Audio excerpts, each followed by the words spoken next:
السلام علیکم ناظرین، آج ہم اردو زبان کی دوسری کا سبق نمبر 7 پڑھیں گے۔ یہ سبق ہے ایک شیر اور چیتا۔ تو چلیے بلا تاخیر اسے ہم پڑھتے ہیں۔ بسم اللہ الرحمن الرحیم۔ ایک شیر اور چیتا، یہاں شیر پڑھیے گا، شیر بھی ایسے لکھا جاتا ہے، شیر کے معنی میٹھا، لیکن یہاں شیر پڑھیے گا، جانور، جنگلی جانور۔ ایک شیر اور چیتا متفق ان بن چمپت ہونا، حملہ کوشش، غصہ ور، تقسیم پشیمان۔ ان کے معنی دیکھ لیں۔ متفق ایک رائے ہونا، جن کی رائے ایک طرح کی ہو اسے کہتے ہیں متفق۔ ان بن لڑائی، چمپت ہونا بھاگ جانا، حملہ وار کرنا، کوشش محنت، غصہ ور غصہ والا ہونا، تقسیم بانٹنا، پشیمان شرمندہ۔ ایک شیر اور چیتے نے متفق ہو کر، یعنی ایک رائے ہو کر، بڑی کوشش اور دوڑ دھوپ کے بعد ہرن کا بچہ شکار کیا۔ کس نے؟ شیر اور چیتے نے مل کر ایک ہرن کے بچے کا شکار کیا۔ حصہ تقسیم کرتے وقت، یعنی بانٹتے وقت، حصہ تقسیم کرتے وقت دونوں میں ان بن ہو گئی، یعنی لڑائی ہو گئی۔ کس میں؟ شیر اور چیتے میں۔ تھے دونوں غصہ ور، یعنی غصہ والے تھے دونوں، کون؟ شیر بھی اور چیتا بھی تھے دونوں غصہ ور۔ یہاں تک نوبت پہنچی کہ ایک نے دوسرے پر حملہ کیا، ایک نے دوسرے پر حملہ کیا، اٹیک کیا، اور خوب کشتہ ہوئی، یعنی خوب کشتی ہوئی۔ اس نے اس کو جھنجھوڑا،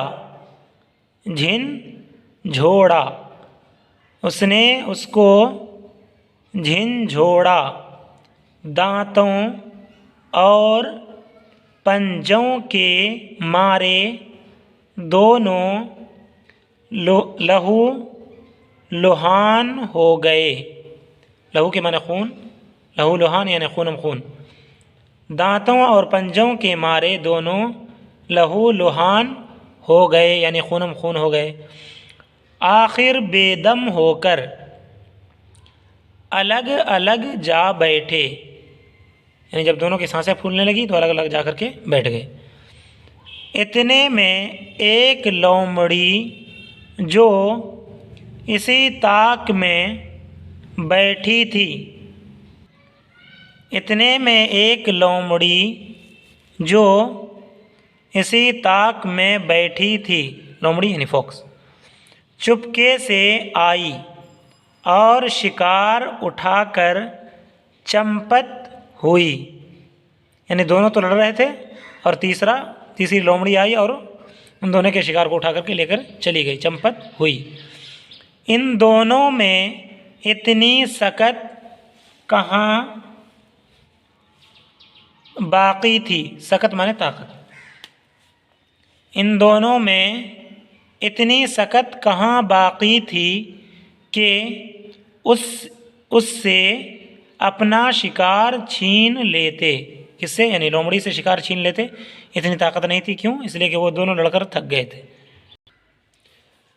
جب لومڑی شکار لے اڑی، یعنی لے کر کے چلی گئی، تو شیر اور چیتا اپنے کرتوت پر نہایت پشیمان ہوئے۔ نہایت مانے بہت زیادہ شرمندہ ہوئے۔ پشیمان مانے شرمندہ۔ جب لومڑی شکار لے اڑی تو شیر اور چیتا اپنے کرتوت پر نہایت پشیمان ہوئے۔ شعر: جو غصے میں آپے سے باہر نہ ہوتے، جو غصے میں آپے سے باہر نہ ہوتے، تو یوں زخم کھاتے نہ مال اپنا کھوتے، تو یوں زخم کھاتے نہ مال اپنا کھوتے۔ اس کا مطلب ہے کہ اگر غصے میں آپے سے باہر نہیں ہوتے، یعنی کہ بہت زیادہ غصہ اگر وہ نہ کرتے، غصہ بھی ہوتا لیکن زیادہ حد سے زیادہ نہیں بڑھتا، تو ایسی صورت میں وہ زخم بھی نہیں کھاتے، اس لیے کہ دونوں لڑ گئے تھے، لڑنے کی وجہ سے دونوں زخمی ہو گئے، تو نہ اتنا زخم کھاتے۔ کیوں؟ اس لیے کہ اگر غصہ نہ ہوتے تو زخم بھی انہیں نہیں لگا ہوتا، اور زخم نہیں لگا ہوتا تو اپنا مال بھی نہیں کھوتے، اس لیے کہ زخم کھا کر کے دونوں شکست کھا گئے اور اس کے بعد تھک گئے تھے، اور لومڑی سامنے سے آ کر شکار لے کر کے چلی گئی۔ اگر وہ تھکے ہوئے نہیں ہوتے لڑائی کی وجہ سے تو پھر اس لومڑی سے اپنے شکار کو چھین سکتے تھے۔ اسی کو کہتے ہیں، اس شعر کے اندر یہ بات بتائی گئی ہے اور اس سبق کے اندر کہ انسان اگر آپسی ملاپ سے نہ رہے تو پھر تیسرا شخص آ کر کے فائدہ اٹھا لیتا ہے اور ان دونوں کا نقصان کر جاتا ہے۔ اس لیے بھائی ہوں، بہنیں ہوں یا آپس کے پڑوسی ہوں، آپس میں انہیں نہیں لڑنا چاہیے۔